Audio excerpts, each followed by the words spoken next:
Kita berjumpa kembali. Pada pembahasan yang lalu, kita sempat mendapat pelajaran tentang apa itu gratifikasi. Nah, sekarang kita akan mencoba membahas tentang korupsi dalam hal pemberantasannya. Sebagaimana kita ketahui, sering kita melihat di TV, itu banyak pejabat silih berganti tertangkap tangan oleh KPK. Ada menteri, gubernur, wali kota, bupati, dan para pejabat penting lainnya. Namun kali ini kita tidak akan membahas tentang penegakan korupsi, tapi kita akan membahas tentang sejarah pemberantasan korupsi di Indonesia.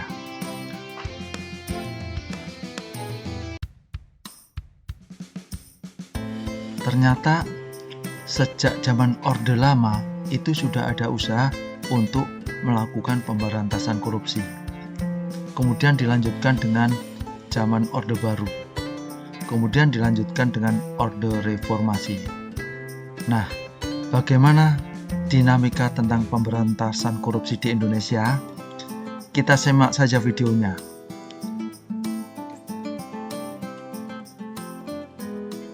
Ternyata pemberantasan korupsi itu tidak mudah.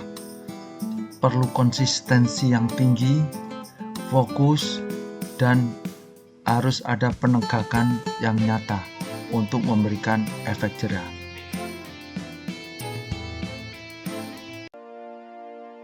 Memang tak boleh ada kata setengah hati dalam memberantas korupsi. Harus agresif, serius, dan tanpa kompromi. Alasannya, karena korupsi sudah sedemikian parah merusaknya. Dan kita semua adalah korban korupsi. Tengok saja kanan kirimu. Masih banyak anak putus sekolah akibat tingginya biaya pendidikan.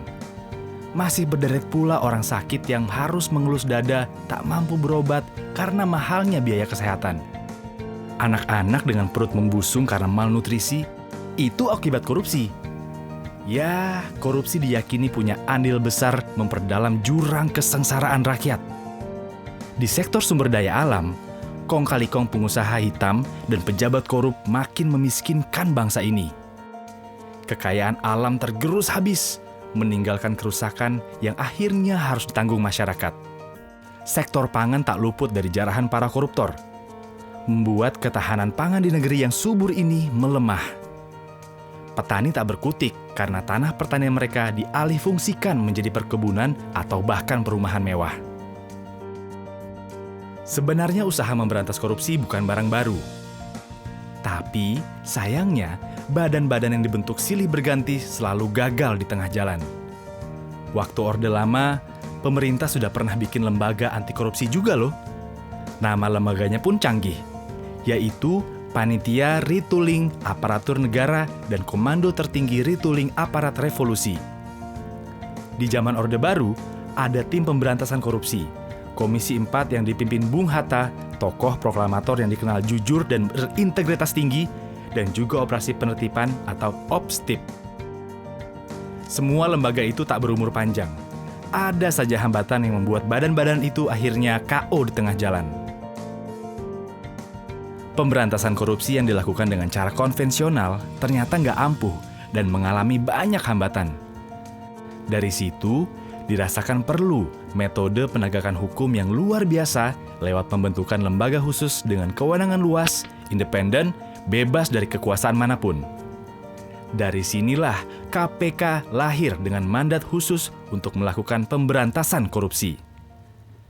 Dengan sejumlah kewenangan yang dimiliki, KPK diamanatkan untuk menuntaskan 5 tugas besar, yaitu melakukan koordinasi, supervisi, monitor, penindakan, dan pencegahan. Satu hal yang ditekankan pada pendirian KPK adalah KPK didesain untuk menjadi pemicu dan pemberdayaan dari institusi pemberantasan korupsi yang telah ada. Istilah kerennya, trigger mechanism. Korupsi tidak bisa dibasmi cuma dengan menangkapi para koruptor.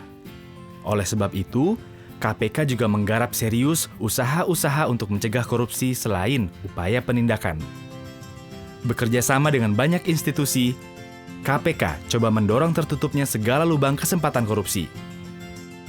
Sudah banyak sekali sistem administrasi dan layanan publik yang dikaji oleh KPK untuk diperbaiki saat ditemukan kelemahan.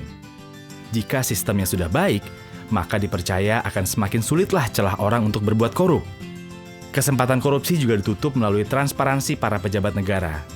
Di antaranya dengan kewajiban pelaporan kekayaan milik pejabat dan pelaporan hadiah-hadiah yang diterima oleh pejabat atau yang terkenal dengan istilah gratifikasi. Sehingga korupsi bisa dideteksi dan dicegah sejak awal. Cara lainnya adalah dengan mengikis niat untuk korupsi. KPK mulai coba menanamkan karakter-karakter anti korupsi sejak usia dini. Hingga nantinya diharapkan akan terbangun generasi yang bebas dari korupsi. Upaya pencegahan korupsi adalah sebuah pekerjaan besar, karena harus dilakukan secara konsisten, terus-menerus, dan butuh waktu lama. Namun, ini adalah investasi masa depan untuk mewujudkan Indonesia yang lebih baik. KPK nggak bisa sendirian membuat Indonesia jadi bersih. Perlu usaha bersama demi membentuk bangsa yang punya karakter kuat dan bersih. Sudah terlalu lama negeri kita terpuruk karena korupsi. Selama ini, rakyat Indonesia cuma bisa iri dengan kemajuan dan kesejahteraan negara lain.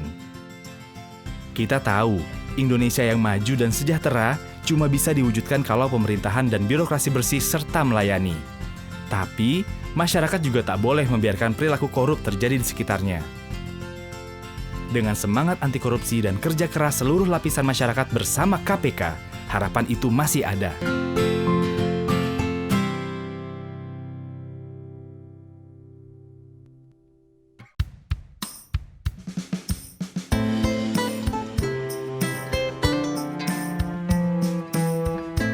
Sampai di sini perjumpaan kita.